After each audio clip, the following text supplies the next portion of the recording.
দেখে নেব খেলার সময় শিরোনাম।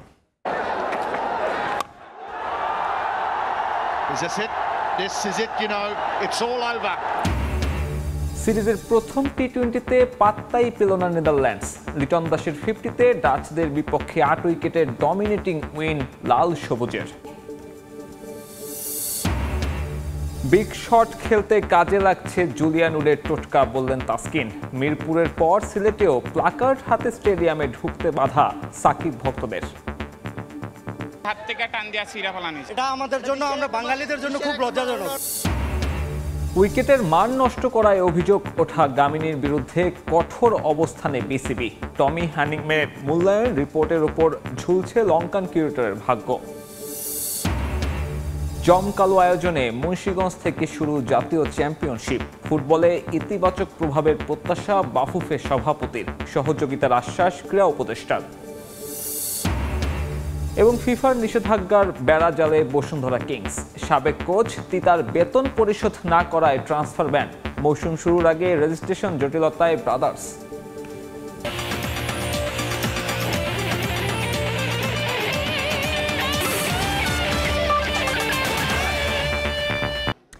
মিরপুরের পর সিলেটেও একই কাণ্ড।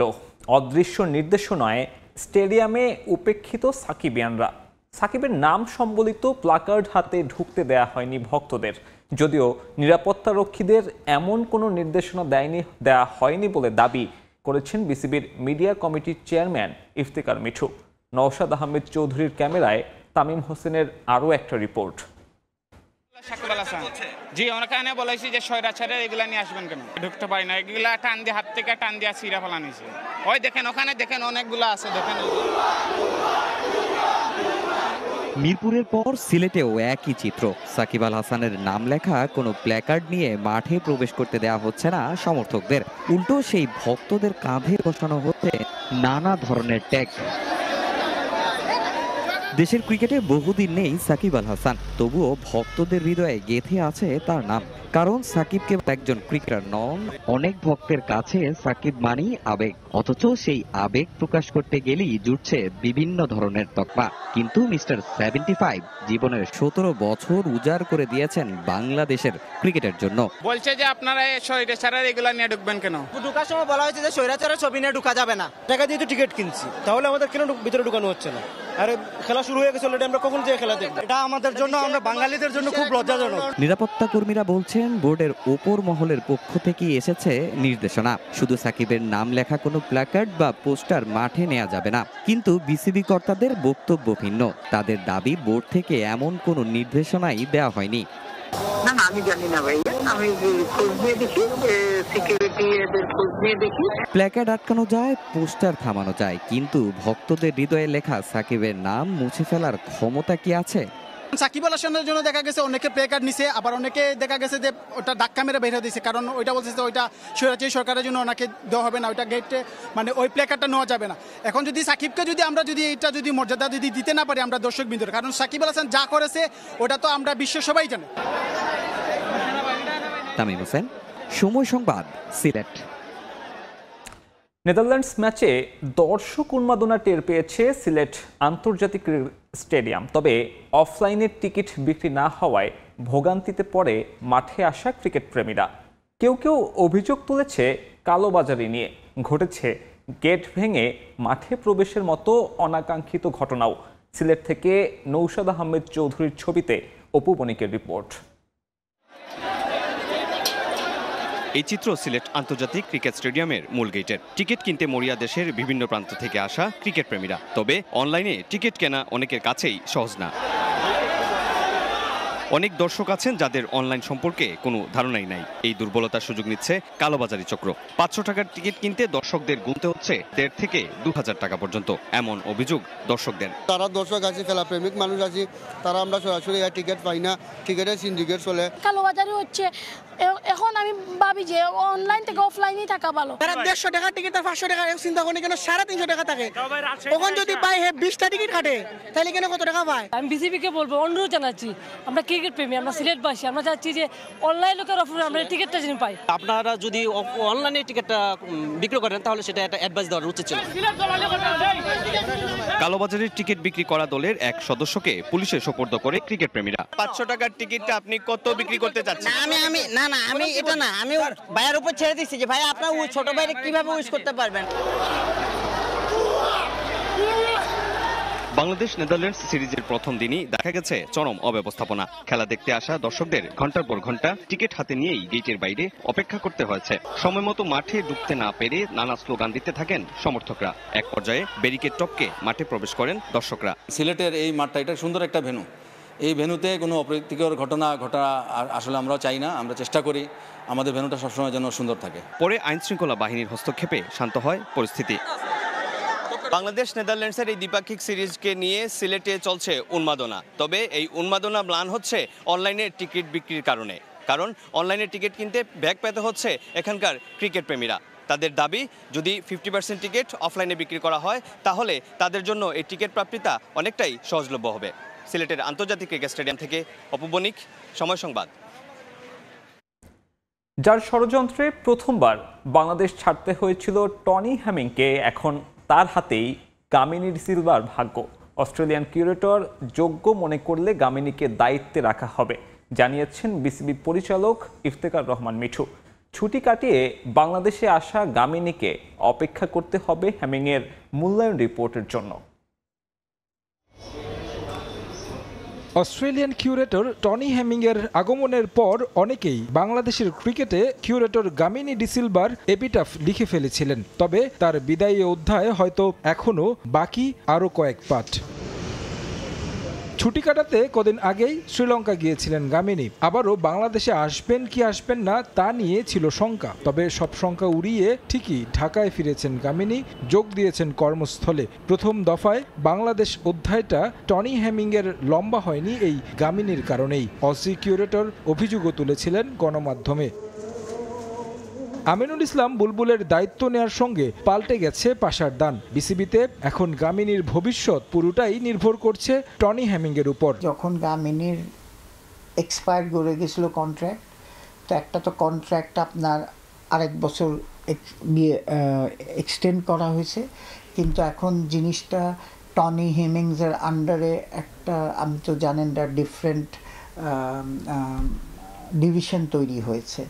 এখন টনি হ্যামিং সব বুঝে টুঝে ইফ হি থিংস যে গামিনী দরকার তাহলে গামিনী কন্টিনিউ করবে। ওর যে ডিভিশনটা বানানো হয়েছে আমরা ওর উপর রেসপন্সিবিলিটি দিয়েছি টু রিস্ট্রাকচার।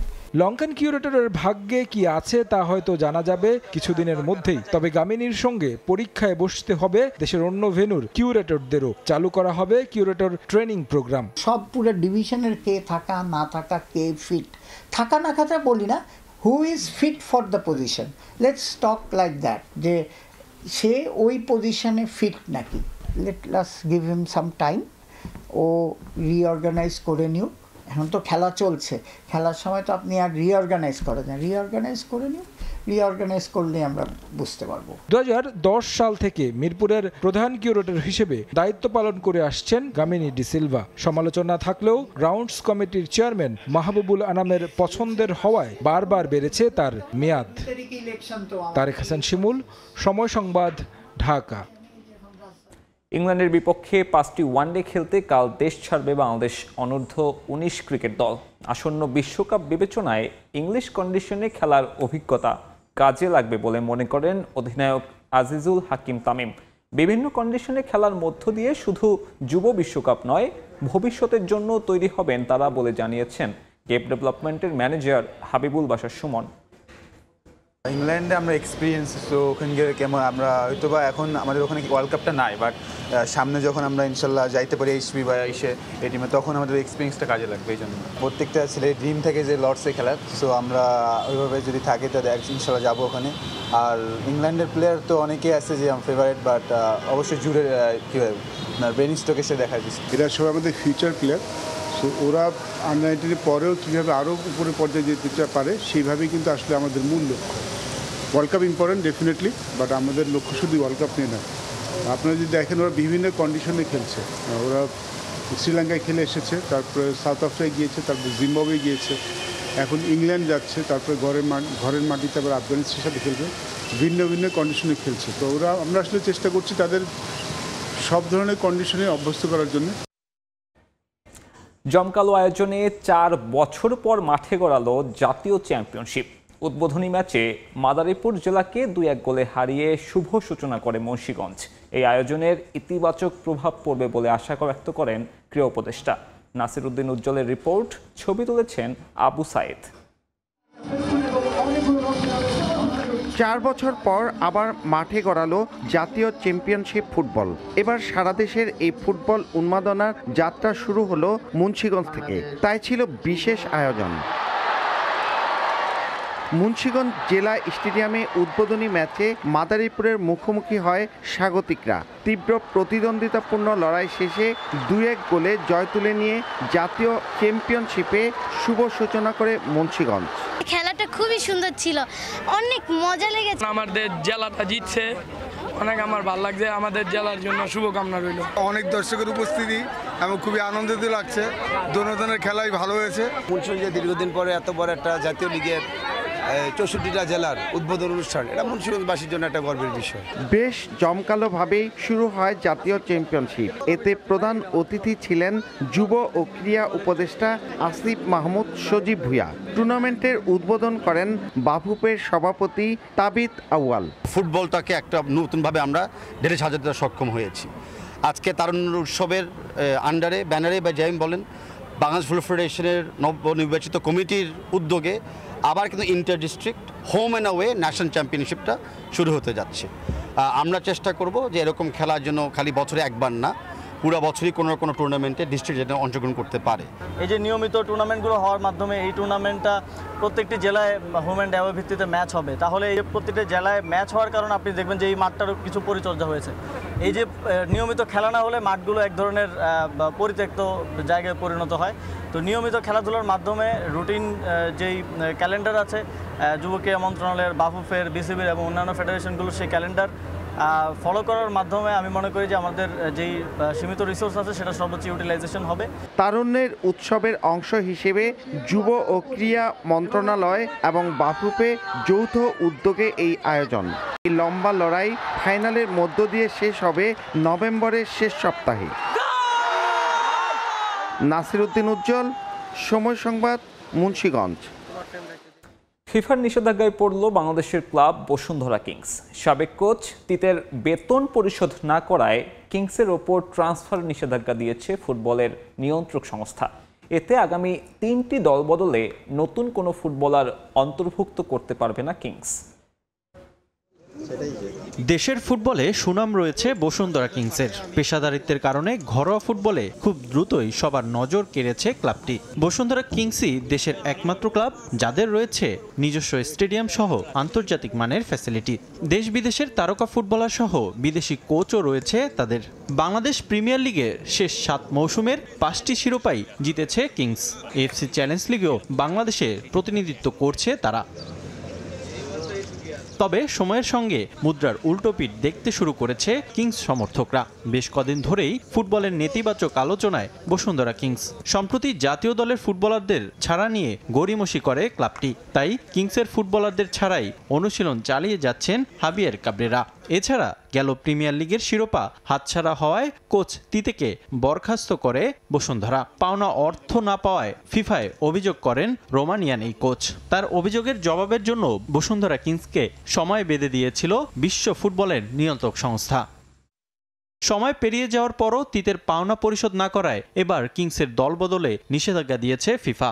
আগামী 3টি দলবদলে অংশ নিতে পারবে না ক্লাবটি। নিজেদের ওয়েবসাইটে বিষয়টি জানিয়েছে ফিফা। এতে মৌসুমের মধ্যবর্তী দলবদলে কোনো পরিবর্তন আনতে পারবে না কিংস। নিষেধাজ্ঞা আসলেও চলতি মৌসুমে অংশ নিতে কোনো সমস্যা নেই ক্লাবটির। যদিও নিষেধাজ্ঞার আগে বিগ সাইনিং কিউবা মিচেলকে উড়িয়ে এনেছে Kings.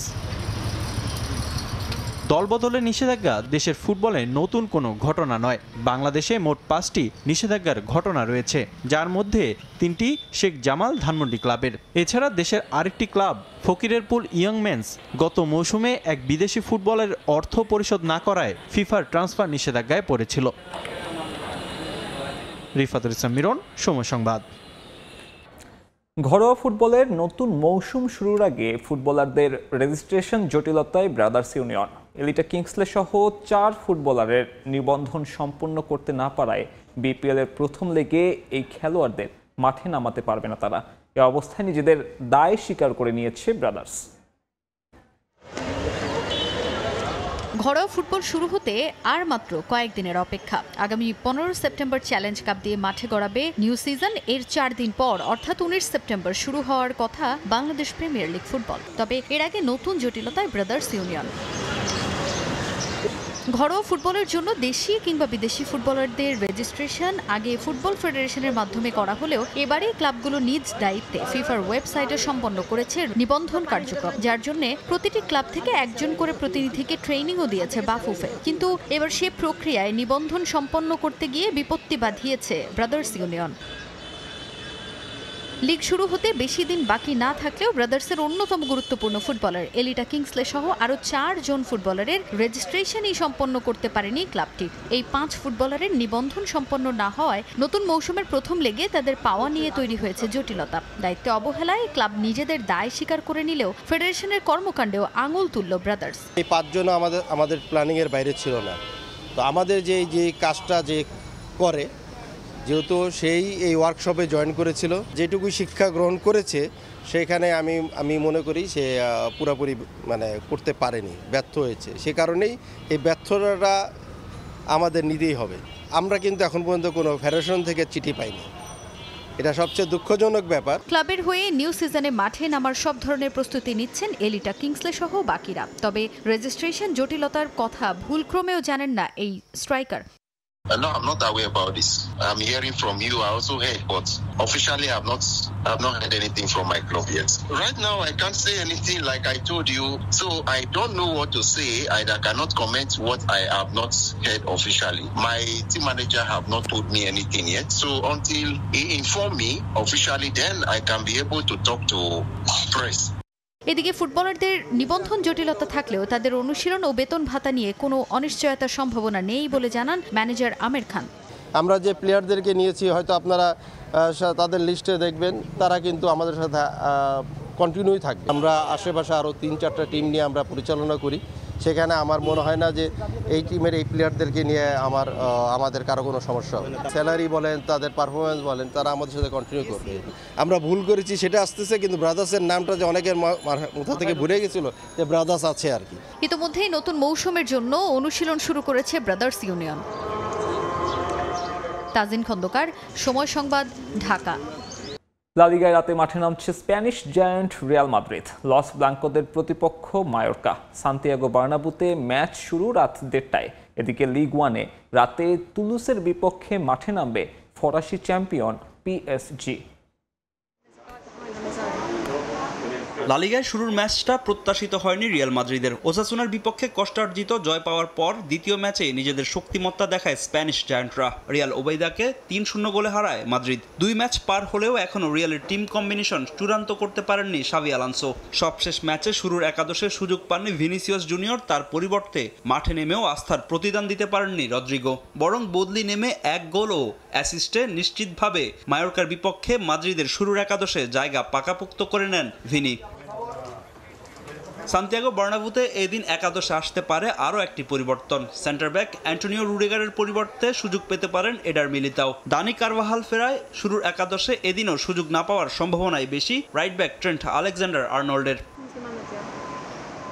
Mastantuono, Arda Guler, Tchouameni, Valverde, হুইসেনরাও প্রত্যাশিতভাবেই থাকবেন শুরুর একাদশে। লা লিগায় প্রতিপক্ষের জালে এখন পর্যন্ত 4 বার বল জড়ালেও কোনো গোল হজম করেনি মাদ্রিদ। মায়োর্কার বিপক্ষেও সেই ধারা ধরে রাখতে চাইবে লস ব্লাঙ্কোস।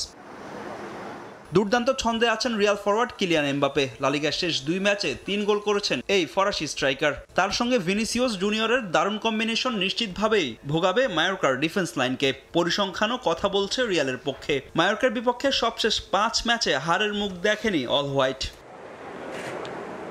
এদিকে লিগ 1-এ রাতে মাঠে নামবে পিএসজি। প্যারিস সেন্ট জার্মেইতে তাদের প্রতিপক্ষ তুলুস। চলতি মৌসুমে লিগের শুরু থেকে আক্রমণ ভাগ নিয়ে ভুগছে লুই এনরিকের দল। প্রথম 2 ম্যাচের জয়ে কাঠখড় পোড়াতে হয়েছে তাদের। তবে ঘরের মাটিতে আক্রমণ ভাগের সমস্যা সমাধান করতে চায় প্যারিসিয়ানরা।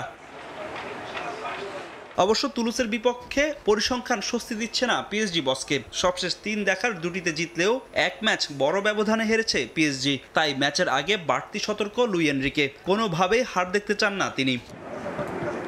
ফাহিম ইসলাম, সময় সংবাদ। আবারও স্বাগত খেলার সময়। ইংলিশ প্রিমিয়ার লিগের আরও খবর। তৃতীয় রাউন্ডেই মুখোমুখি হচ্ছে গেল মৌসুমের চ্যাম্পিয়ন ও রানার্স আপ। ইপিএলে গেল 6 ম্যাচে আর্সেনালকে হারাতে না পারার আক্ষেপ এবার অ্যানফিল্ডে মেটাতে চায় লিভারপুল। অন্যদিকে এক যুগেরও বেশি সময় পর অলরেডস দুর্গ জয় করতে মরিয়া গানার্স। বিগ ম্যাচটি মাঠে গড়াবে রোববার রাত 9:30টায়। ব্যাপক দাপুটে পারফরমেন্সে গেল মৌসুমে ইপিএল শিরোপা পুনরুদ্ধার করে লিভারপুল। তবে লিগের 2 ম্যাচের একটিতেও আর্সেনালকে হারের তিক্ততা দিতে পারেনি অলরেডস। এমনকি অ্যানফিল্ডে আমন্ত্রণ জানিয়েও সেটা সম্ভব হয়নি। ইংলিশ প্রিমিয়ার লিগে লিভারপুলের আর্সেনালের বিপক্ষে খেলা শেষ 6 ম্যাচ বেশ হতাশার। 4 ম্যাচে আর্নে স্লট শিষ্যরা পয়েন্ট ভাগ করলেও হার এড়াতে পারেনি 2 ম্যাচে। আরও একটা মৌসুম শুরুর প্রথম দিকে যখন মুখোমুখি হচ্ছে 2 হেভিওয়েট, প্রাসঙ্গিকভাবে আলোচনার টেবিলে জায়গা করেছে এই বিষয়গুলো।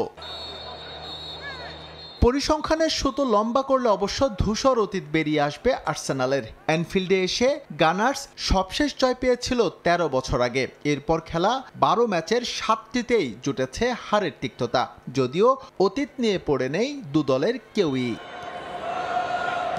তীব্র প্রতিদ্বন্দ্বিতায় ঠাসা প্রিমিয়ার লিগের রেস বেশ লম্বা, তবে এখানকার প্রতিটি ম্যাচই সমান গুরুত্ব বহন করে শিরোপা নির্ধারণে। আর তাই তৃতীয় রাউন্ডের ম্যাচ হলেও সিরিয়াসনেসের অভাব নেই দু দলের। প্রথম 2 ম্যাচে সমান 2 জয় উভয়ের। গোল ব্যবধানে আর্সেনাল এগিয়ে থাকায় ঘরের মাঠে ওদের টেক্কা দিতে বদ্ধপরিকর লিভারপুল। টাফ ম্যাচে চোটের কারণে দলের মূল তারকাদের অনুপস্থিতি কিছুটা হলেও বিপাকে ফেলবে গানারদের। এখনও অনুশীলন শুরু করেননি নিয়মিত অধিনায়ক ওডেগার্ড। কোনো সুখবর নেই বুকায়ো সাকার ফেরা নিয়েও। অন্যদিকে উল্টো অবস্থানে লিভারপুল। এই ম্যাচে ফিরছেন ভ্যান ডাইক, অনুশীলনে দেখা গেছে ম্যাকঅ্যালিস্টারকেও। তাদের উপস্থিতি নিশ্চিতভাবেই আরও বিপাকে ফেলতে পারে আর্সেনালকে। এসএম ইকবাল, সময় সংবাদ। আবারও স্বাগত খেলার সময়।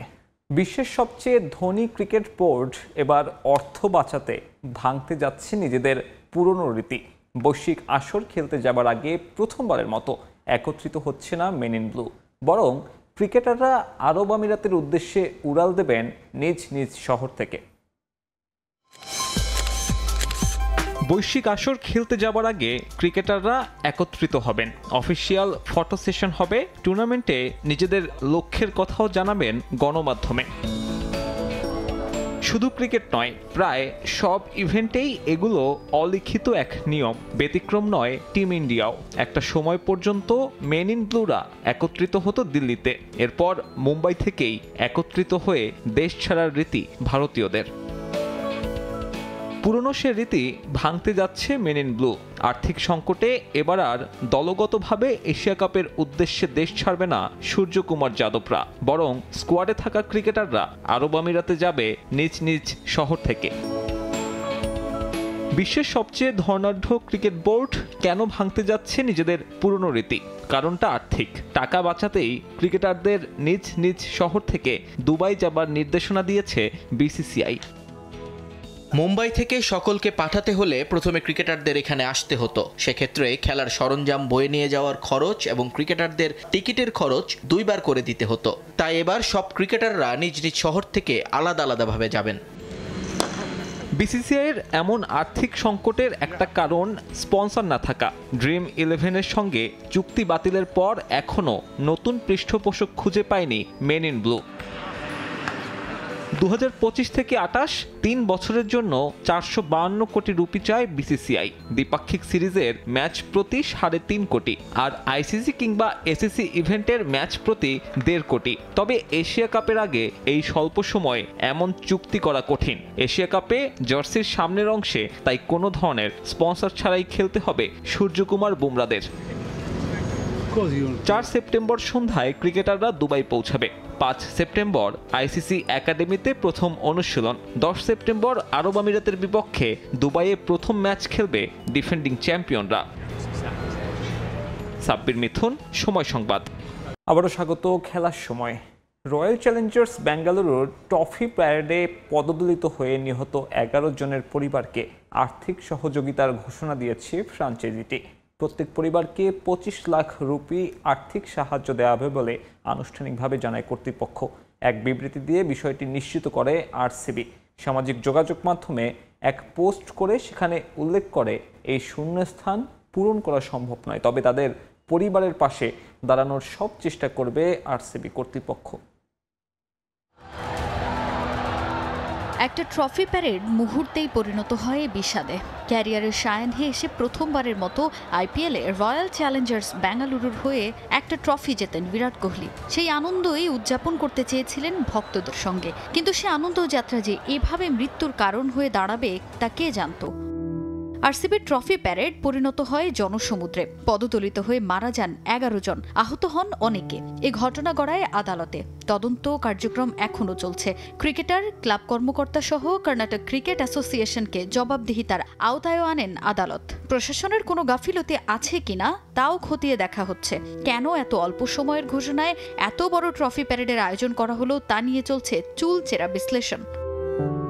ভক্তদের সঙ্গে আনন্দ উদযাপন করতে গিয়ে এমন দুঃসহ স্মৃতি সঙ্গী করতে হবে তা ভাবেনি ফ্র্যাঞ্চাইজিটি। এ ঘটনার পর শোক জানায় আরসিবি। প্যারেডে আহতদের চিকিৎসার জন্যও সহযোগিতা করছে কোহলির দল। তবে এবার ভিন্ন এক উদ্যোগ নিল আরসিবি। ট্রফি প্যারেডে পদদলিত হয়ে মারা যাওয়া 11 জনের পরিবারের জন্য আর্থিক সহযোগিতা দেওয়ার ঘোষণা দিল রয়্যাল চ্যালেঞ্জার্স বেঙ্গালুরু। নিহত 11 জনের পরিবারকে 25 লাখ রুপি করে দিচ্ছে ফ্র্যাঞ্চাইজিটি। আর্থিক সাহায্যের বিষয়টি আনুষ্ঠানিক বিবৃতি দিয়ে নিশ্চিত করে আরসিবি কর্তৃপক্ষ। সামাজিক যোগাযোগ মাধ্যমে এক পোস্টে তারা উল্লেখ করে, 4 জুন 2025-এ আমাদের হৃদয় ভেঙেছে। আমরা আরসিবি পরিবারের 11 জন সদস্যকে হারিয়েছি। তারা আমাদেরই অংশ ছিলেন। তারাই আমাদের শহর, আমাদের সম্প্রদায় এবং আমাদের দলকে অনন্য করে তোলেন। তাদের না থাকাটা আমাদের প্রত্যেকের মধ্যে প্রতিধ্বনিত হবে। তাদের শূন্যস্থান কোনো কিছু দিয়ে পূরণ করা সম্ভব না। তবুও প্রথম পদক্ষেপ হিসেবে গভীর শ্রদ্ধার সঙ্গে আরসিবি নিহতদের পরিবারকে 25 লাখ টাকা দিচ্ছে। কয়েকদিন আগে আরসিবি কেয়ার্স নামে একটি প্ল্যাটফর্ম তৈরি করে রয়্যাল চ্যালেঞ্জার্স বেঙ্গালুরু, যেখানে আহত ও নিহতদের প্রতি সম্মান জানাতে এবং সহমর্মিতার জন্য তৈরি করা হয়েছে। যেখানে তারা জানান সমর্থকদের পাশে দাঁড়ানো সহ নিহতদের পরিবারের খোঁজ খবর নেয়ার প্রতিক্রিয়া স্বরূপ এই প্ল্যাটফর্ম তৈরি করা হয়। তাজিন খন্দকার, সময় সংবাদ। এ পর্যায়ে খেলার সময়ের শীর্ষ সংবাদ জানিয়ে দিচ্ছি আরেকবার।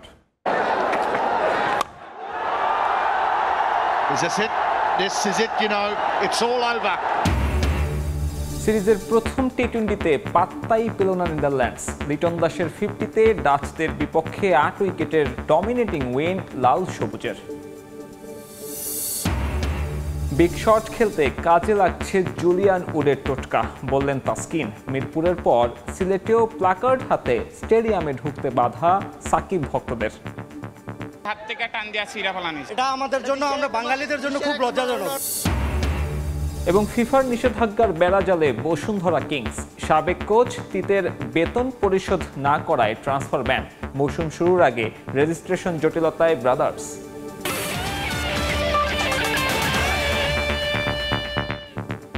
এই ছিল খেলার সময়ের এখনকার আয়োজন। সঙ্গে থাকুন সময়ের।